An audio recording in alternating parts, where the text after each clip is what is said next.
Pada kesempatan kali ini kita akan membahas tips cara memilih tensimeter untuk penggunaan di rumah.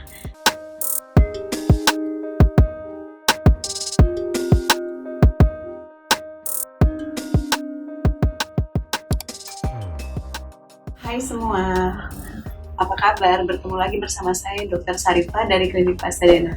Pada kesempatan kali ini kita akan membahas tips cara memilih tensimeter untuk penggunaan di rumah. Apa itu tensimeter? Tensimeter adalah alat yang kita gunakan untuk mengukur tekanan darah kita. Sekarang ini semakin banyak orang sadar akan pentingnya memeriksakan tensi darah secara rutin, terutama pada pasien-pasien darah tinggi, yang mana dokter pun akan menganjurkan mereka memiliki alat tensimeter sendiri di rumah, sehingga bisa memonitor tekanan darahnya dalam beberapa kali sehari. Namun, ada beberapa hal yang perlu diperhatikan bagi orang awam dalam memilih tensimeter agar gampang digunakan di rumah dan hasilnya akurat. Kita mengenal ada beberapa macam jenis tensimeter. Yang pertama adalah arm monitor ya.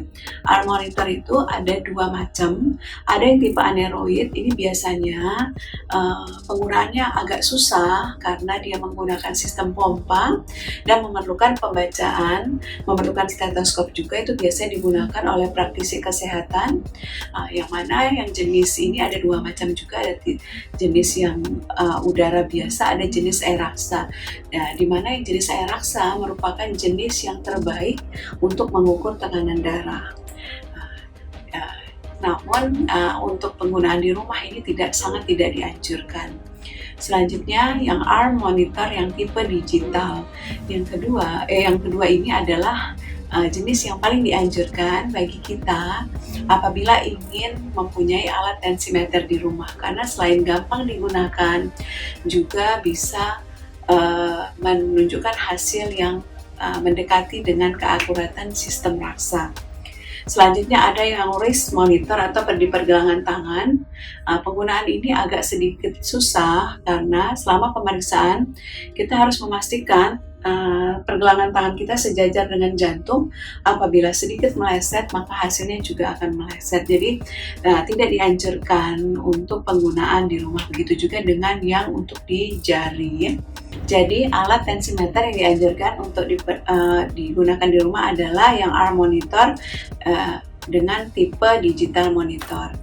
Setelah memilih alat tensi, kita juga harus memperhatikan ada hal-hal yang perlu dicermati sebelum kita mengukur tekanan darah. Yang pertama, kita harus mengetahui ukuran lingkar lengan kita.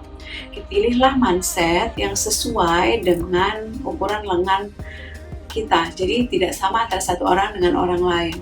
Pada saat membeli, kita bisa mengkonsultasikan dengan penjual ukuran manset yang sesuai dengan tangan kita.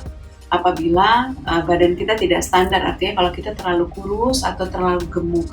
Namun apabila berat badan kita biasa, itu biasanya manset yang sudah tersedia itu sesuai.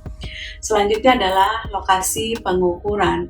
Sebaiknya kita meletakkan alat tensi 3 jari di atas bagian tengah dalam daripada siku kita.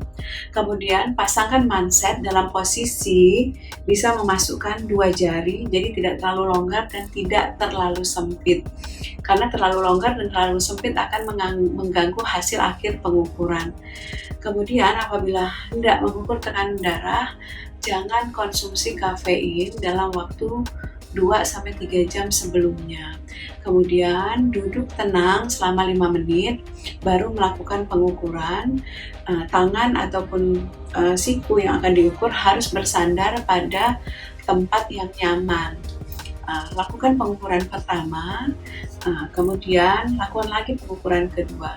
Apabila hasil dari pengukuran pertama dan pengukuran kedua berbeda jauh, berarti ada yang tidak tepat dalam pengukuran kita. Jadi untuk mengukur tekanan darah dengan sistem digital monitor ini sangat mudah. Yang penting kita pastikan hal-hal step-step yang harus diikuti tadi. Nilai yang normal dari hasil pengukuran ini biasanya berkisar antara 110 sampai 120. per 80 mm air raksa. Jenis-jenis dari arm monitor ini juga bervariasi mulai dari harga yang biasa sampai yang sangat mahal, tergantung panel-panel yang tersedia. Misalnya ukuran layarnya, ada yang berlayar kecil, ada yang besar sehingga memudahkan pembacaan, ada yang menyertakan dengan denyut jantung, kemudian ada juga yang menyediakan memori sehingga kita bisa memantau dalam sehari itu berapa saja tekanan darah kita dan di jam berapa.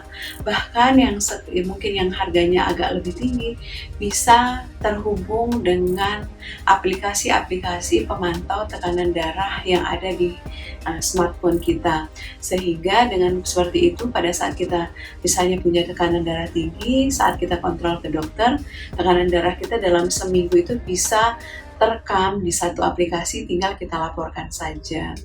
Nah, mempunyai alat tensimeter ini tidak hanya untuk orang yang sudah mempunyai tekanan darah tinggi, pada semua orang mulai usia di atas 30 atau 40 tahun sebaiknya rutin memeriksakan tekanan darah karena penyakit metabolik ini mulai menyerang di usia yang lebih awal akhir-akhir ini. Dengan menjaga tekanan darah kita teratur, kita sudah satu langkah lebih maju dalam pencegahan penyakit-penyakit kardiovaskular dan penyakit cerebrovaskular, artinya penyakit-penyakit saluran darah dan penyakit-penyakit gangguan otak seperti stroke. Demikianlah tips-tips untuk memilih alat tensimeter yang bisa kita jadikan bahan pertimbangan untuk pemakaian di rumah. Semoga informasinya bermanfaat. Sampai jumpa di video berikutnya. Terima kasih.